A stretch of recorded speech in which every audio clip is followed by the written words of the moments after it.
محمد و آلہ و اطراتہ بعدد کل معلوم لک استغفر اللہ العظیم الذی لا الہ الا هو الحی القیوم واتوب الیہ لا الہ الا اللہ محمد رسول اللہ صلی اللہ علیہ وآلہ وسلم قل هو اللہ احد اللہ الصمد لم یلد ولم یولد ولم یکن له کفوا احد اشہد ان لا الہ الا اللہ وحدہ لا شریک لہ واشہد ان محمدا عبدہ ورسولہ یا ہادی رب لا تذر علی الارض قوما ظالمین آمین برحمتک یا ارحم الراحمین۔ اللہ کے علم کے حساب سے درود و سلام محمد و آل محمد پر صلی اللہ علیہ وآلہ وسلم۔ بے پایاں لامحدود سلامتی ہو، اللہ کی رحمتیں اور اس کی برکتیں ہوں آپ سب پر، آپ کے والدین پر، آپ کی نسبتوں پر، آپ کے زمان و مکان پر، آپ کی زندگی کے ہر جہان پر، آپ کسی بھی میدان میں ہوں آپ پر سلامتی ہو، آپ کے معاملات پر، آپ کے حالات و واقعات پر۔ کیسے ہیں آپ سب لوگ؟ آج اگست کی 23 تاریخ ہے اور 2021 اور 1443 سن ہجری اسلامی کیلنڈر کے مطابق محرم الحرام کا مہینہ ہے، جو ایسے ہی عصر کی نماز کے بعد دل کیا کہ چلیں پی ٹی سی ایل کو پھر ٹرائی کرتے ہیں، عین ممکن ہے تھوڑی دیر کے لیے آپ تک آواز پہنچ جائے۔ چونکہ میں مطالعہ کر رہا تھا واصف باصفہ استاد محترم کی کتاب قطرہ قطرہ کلثم کا، یہ بہت پرانا ایڈیشن ہے، میں نے پہلے بھی تعارف کروایا تھا۔ یہ 3 اگست 1997 کو یہ میرے ایک دوست ہیں، انہوں نے مجھے تحفے میں دی تھی۔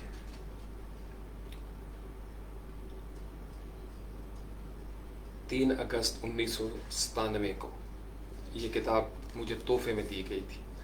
تو یہ کتنے بنے گے؟ آج سے تقریباً 24 سال پہلے استاد محترم واصف باصفہ کی یہ جو کتاب ہے یہ پرانا ایڈیشن ہے، اور اس کو جناب کاشف پبلیکیشنز، فردوس کالونی، گلشن راوی، لاہور، یہاں سے شائع کیا گیا تھا، اور ناشر تھے پھر یہ کاشف پبلیکیشن جوہر ٹاؤن لاہور سے، اور یہ اشاعت ہے اس کی چھٹی، اس کا چھٹا ایڈیشن تھا جو کہ مارچ 1996 میں شائع کیا گیا، اور اس کی پہلی اشاعت ہوئی تھی فروری 1992 میں، غالباً 92 میں۔ اس کا پی ڈی ایف بھی موجود ہے آن لائن اگر آپ لوگوں کو چاہیے ہو۔ اس وقت اس کی قیمت تھی 130 روپیہ، اور اس کا انتصاب تھا کہ اس کے نام جس کے سب نام ہیں، جسے کسی نام کے بغیر بھی پکارا جا سکتا ہے، یاد کیا جا سکتا ہے۔ تو آپ لوگوں کے کامنٹس میرے پاس نہیں آ رہے، این ممکن ہے کہ ابھی کنیکٹ نہ ہوا ہو، چونکہ میرا فون جو ہے وہ بند ہے۔ میں 1 منٹ فون کو آن کر کے دیکھ لوں۔ فون میرا بالعموم آف لائن ہی رہتا ہے، جو اب جو ہی اس کو آن لائن کیا جائے گا تو اس کے اوپر میسیجز کی بھرمار ہوگی۔ اب سب لوگ ٹھیک ہیں؟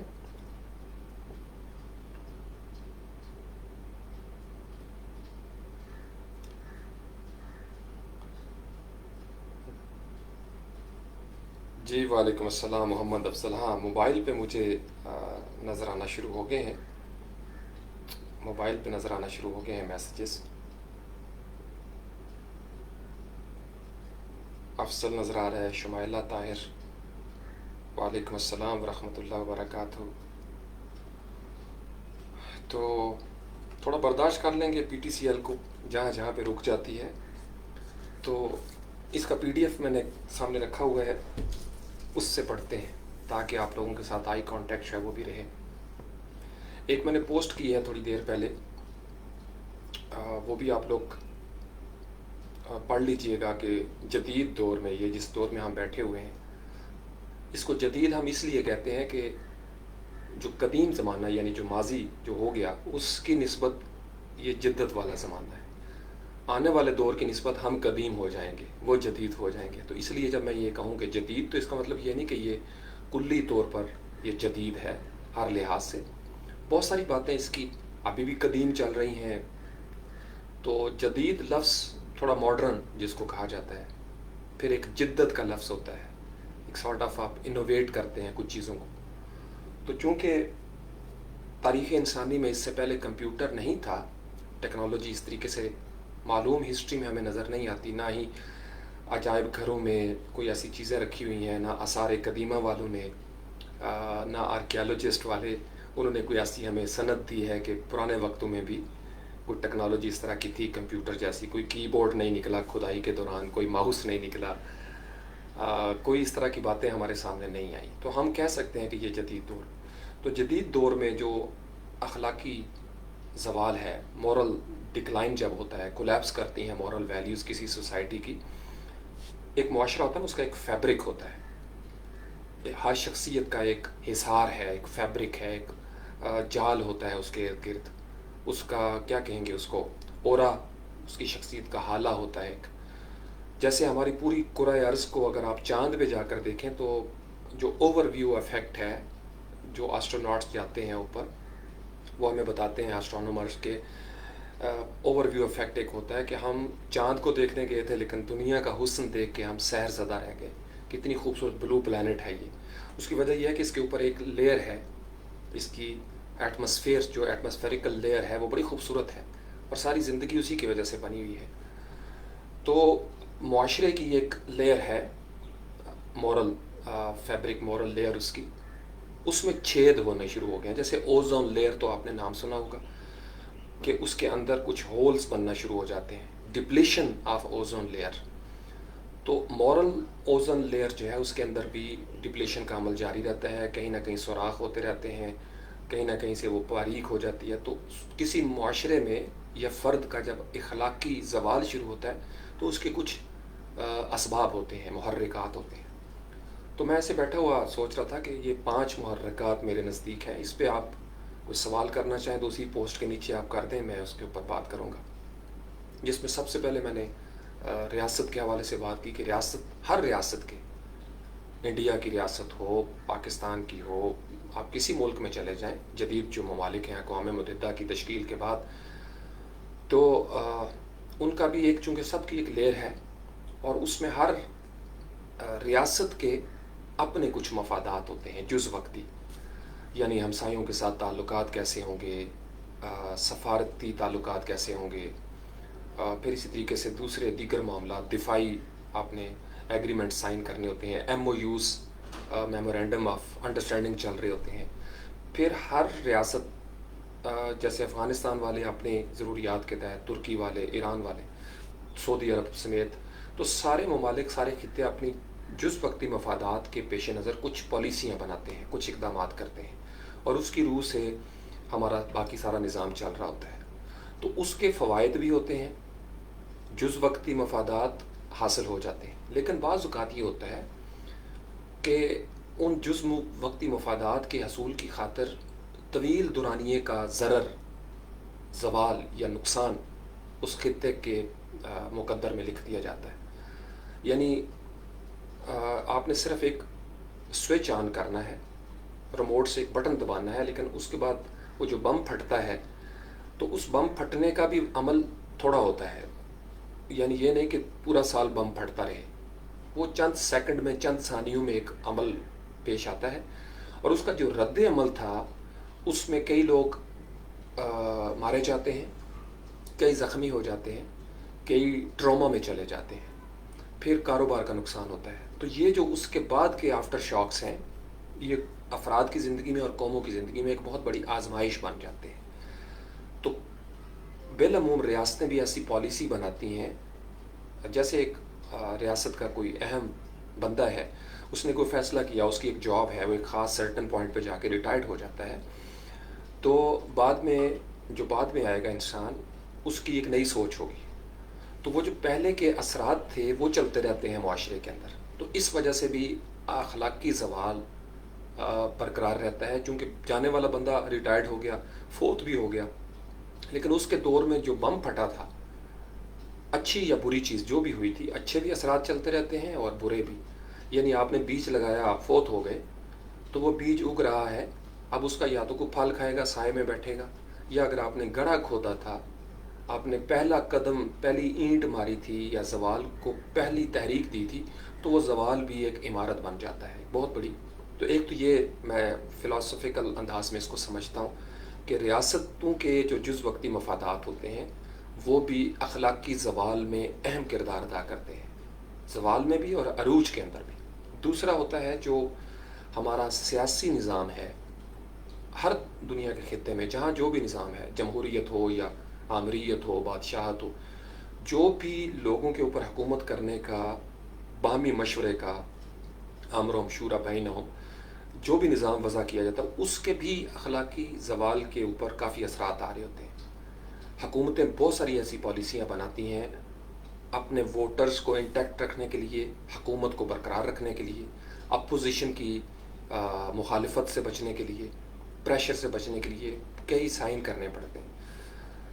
انہی کے ساتھ انہی کا ایک ستون ہے جس کو میڈیا کہا جاتا ہے یا کاروباری دنیا ہوتی ہے، کہ کاروباری جو مینٹیلٹی ہے وہ اپنے کاروبار کو ہمیشہ مقدم سمجھتی ہے. تو اپنے کاروبار کی خاطر انسان بہت سارے ایسے اقدامات کر گزرتا ہے جس کا معاشرے کو صدیوں بحران دیکھنا پڑتا ہے. تو اخلاقی زوال اس کے ساتھ بھی جڑتا ہے.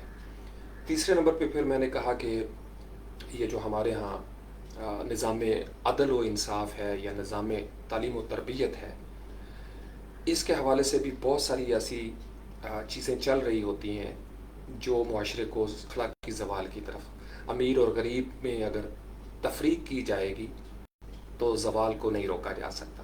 جس پہ نبی کریم صلی اللہ علیہ وسلم کی حدیث اکثر کوٹ کی جاتی ہے، میں بھی کئی دفعہ کوٹ کر چکا ہوں کہ تم سے پہلے والی قومیں اس لیے ہلاک ہوئیں جب کوئی بڑا جرم کرتا اس کو چھوڑ دیا جاتا، جب کوئی چھوٹا جرم کرتا تو اس کو سزا دی جاتی. تو ہمارے ہاں بدقسمتی سے تعلیم و تربیت کا نظام ہو یا نظام عدل و انصاف ہو، تو ہم دیکھتے آ رہے ہیں مسلسل کئی دہائیوں سے کہ عدل یکساں نہیں ہے، یا ڈیلیڈ ٹیکٹس ہیں، اس میں ڈیلیڈ جسٹس ہے، یعنی عمریں گزر جاتی ہیں اور انصاف جو ہے وہ لوگوں کو نہیں ملتا، جس سے سماجی سطح پر لوگوں کے اندر بہت ساری محرومیاں جنم لیتی ہیں. اخلاقی زوال جو ہے اس کا نتیجہ نکلتا ہے. پھر اسی طریقے سے چوتھے نمبر پہ جو علماء حق اور اول الالباب ہیں، تھنک ٹینکس، دانشور، جو سمجھ رہے ہیں کہ زوال کیسے شروع ہو رہا ہے، زوال کو کیسے روکا جا سکتا ہے، لیکن وہ اس کی راہ روک نہیں سکتے، وہ خاموش ہو جاتے ہیں مصلحت کے تقاضوں کے تحت. وہ اپنے اپنے حجروں میں بیٹھ جاتے ہیں، وہ کہتے ہیں یار سیاست سے دور ہی رہو. ایک پورا مائنڈ سیٹ بن جاتا ہے کہ ہم نے یار سیاسی نظام میں نہیں آنا. تو تعلیم تبلیغ ہوتی رہتی ہے، تلقین ہوتی رہتی ہے، لیکن وہ کہتے ہیں جی بس ہم جو ہے نا غیر سیاسی جماعت ہیں. تو جب مذہبی نمائندے، علماء حق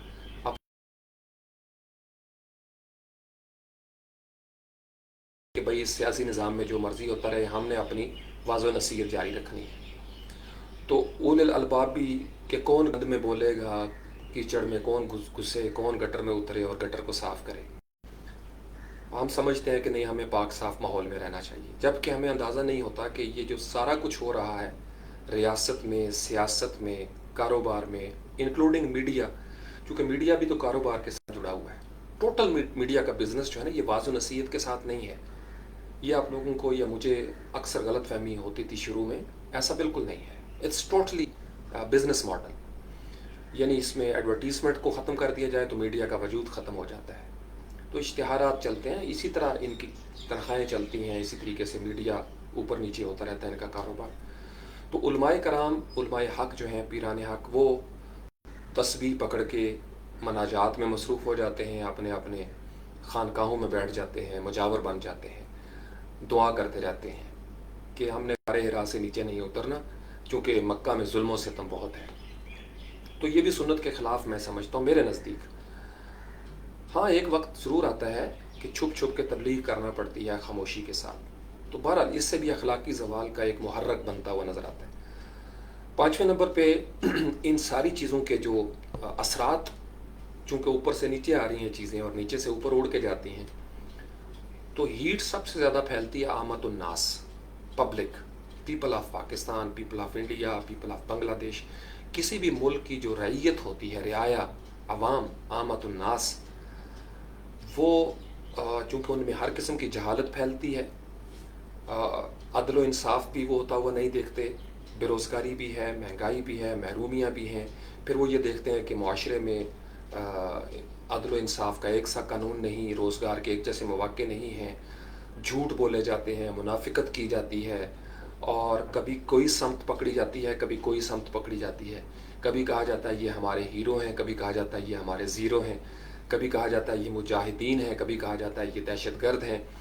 تو مختلف ڈائریکشنز قوم کے سامنے، چونکہ قوم ایک ایسی جگہ پہ بیٹھی ہوئی ہے، یوں سمجھ لیجئے کہ جب بارشیں ہوتی ہیں تو ہر گلی میں سے پانی گزرتا ہے، جن علاقوں میں پانی آتا ہے تو آپ نے دیکھا ہوگا کہ ہر گھر میں سے کوڑا جو ہے نا وہ نکل کے گلی میں بہتا ہے، بہتے بہتے وہ ایک جگہ پہ جا کے اکٹھا ہوتا ہے۔ تو یہ اوپر جتنی چار چیزیں میں نے گنوائی ہیں، ان چاروں کا جو کوڑا کرکٹ ہے رویوں کا، یہ نکلتے نکلتے اس کی زیادہ سنگین صورتحال روڑیوں میں بنتی ہے، اور عامت الناس پہ زیادہ پالیسیوں کا ستم اس لیے ٹوٹتا ہے کہ وہ سب سے کمزور سطح پہ بیٹھے ہوتے ہیں، ان کے قوت و اختیار میں بھی کچھ نہیں ہوتا، وہ احتجاج بھی اس طریقے سے کھل کے نہیں کر سکتے، ان کے پاس رہنمائی بھی نہیں ہوتی، تو پھر وہ جس لائق گلی اس نال میں ٹور چلی، تو سارا پریشر عوام کے اوپر، عامت الناس کے اوپر جا کے نکلتا ہے اور وہیں پہ اکٹھا ہوتا رہتا ہے۔ تو یہ اس پوسٹ کا پس منظر ہے۔ میں چاہوں تو ایک ایک نقطے کے اوپر گھنٹوں بول سکتا ہوں، لیکن آپ لوگ سمجھدار ہیں، سینسیبل ہیں، آپ اس کو اپنے طور پر سمجھیے گا۔ میں نے کہا کہ کچھ نوجوانوں کو شاید سمجھ نہ آئے اس پوسٹ سے، وہ لائک بھی کر دیتے ہیں، لو بھی کر دیتے ہیں، لیکن مقصد یہ ہوتا ہے کہ آپ بات کو سمجھیں۔ تو اب اگر آپ نے ان کو عروج میں بدلنا ہے تو آپ کو ان کی ریورس انجینئرنگ کرنی ہوگی، یعنی آپ کو عامت الناس میں پھیلی ہوئی ہر قسم کی جہالت کے خلاف جہاد کرنا ہوگا۔ آپ کو ایسی پالیسیز بنانی ہوں گی، ریاست سے شروع ہو جائیں۔ ریاستی اکابرین کو میں اکثر مدعو کرتا رہتا ہوں، ہم سب کرتے رہتے ہیں، اور وہ خود بھی سوچنے والے ہیں ان کے اندر بہت، کہ کس طریقے سے ہم اس کی راہ روک سکتے ہیں۔ راہ روکنے کے لیے آپ کو اپنی جذباتیت اور اپنی نفسیات، انانیت کے اوپر قابو پانا ہوگا۔ یہ جو ہماری ضد ہوتی ہے، ہٹ درمی، ہماری ایگو ہرٹ ہوتی ہے، اور جب ہماری ایگو ہرٹ ہوتی ہے، پست انا، تو ہم ایسی پالیسیاں بناتے ہیں یا ضد میں آ کے ایسے اقدامات کرتے ہیں جس کا وقتی فائدہ ہمیں حاصل ہو جاتا ہے، لیکن قوم و ملک کو کافی زیادہ نقصان ہوتا ہے۔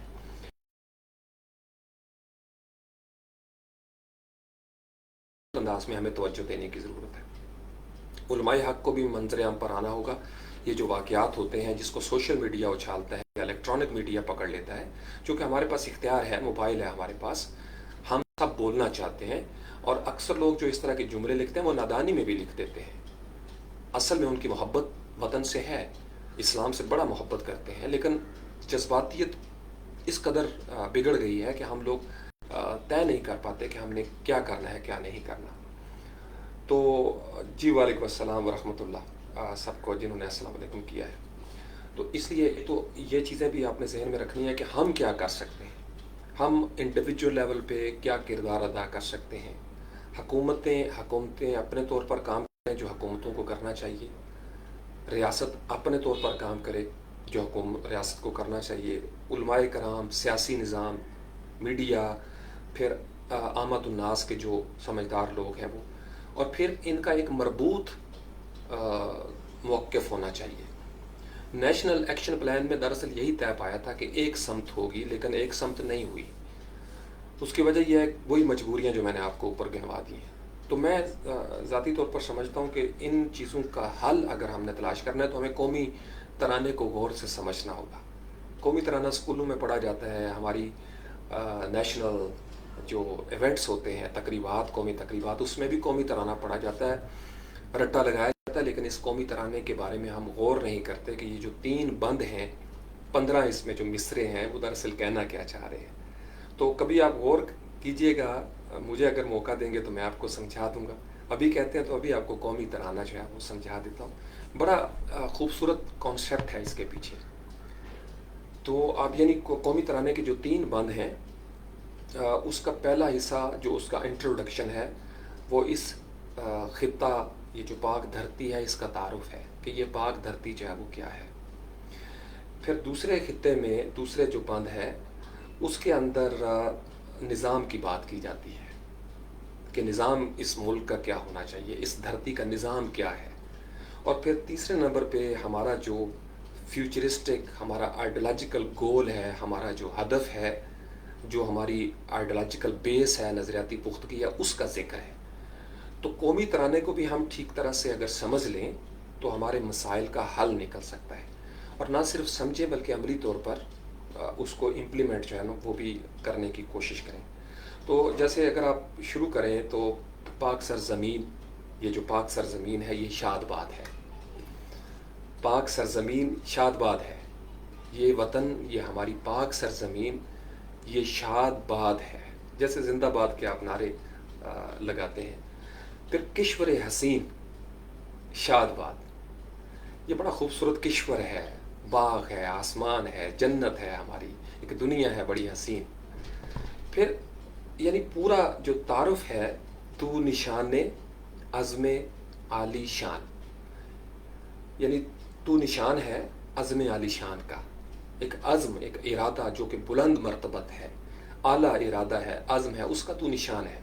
عرض پاکستان، یہ جو پاکستان کی عرض ہے یہ نشان عزم عالی شان بھی ہے، یہ کشور حسین شاد باد بھی ہے، یہ پاک سرزمین بھی ہے.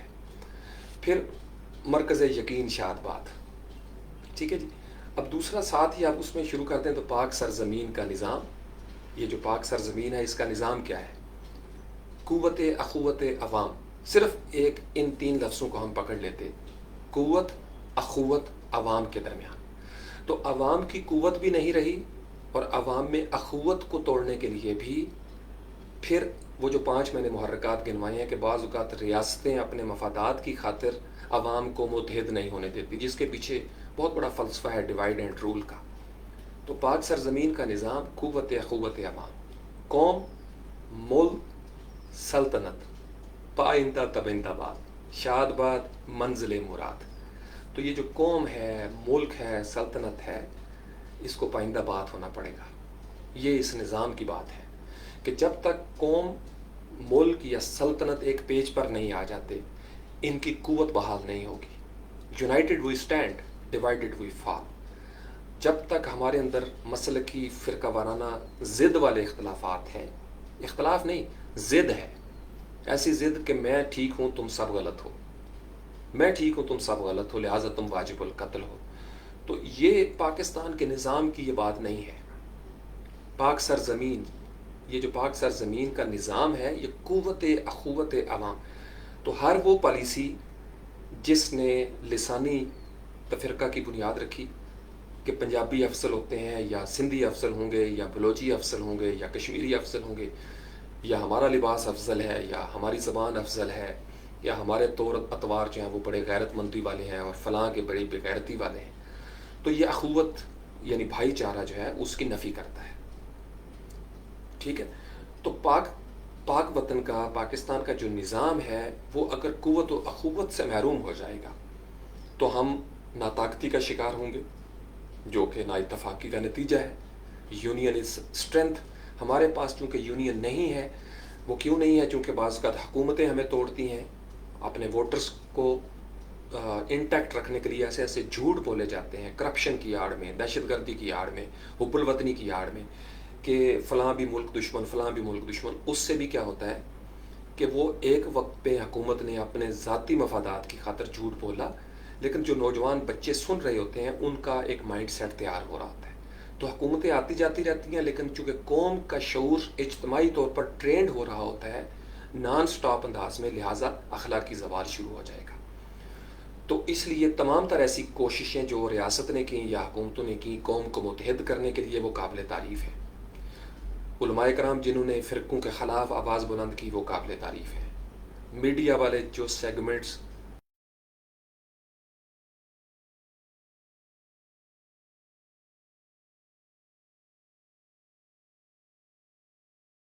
اخوت عوام کی بات کرتی ہے وہ قابل تعریف ہے.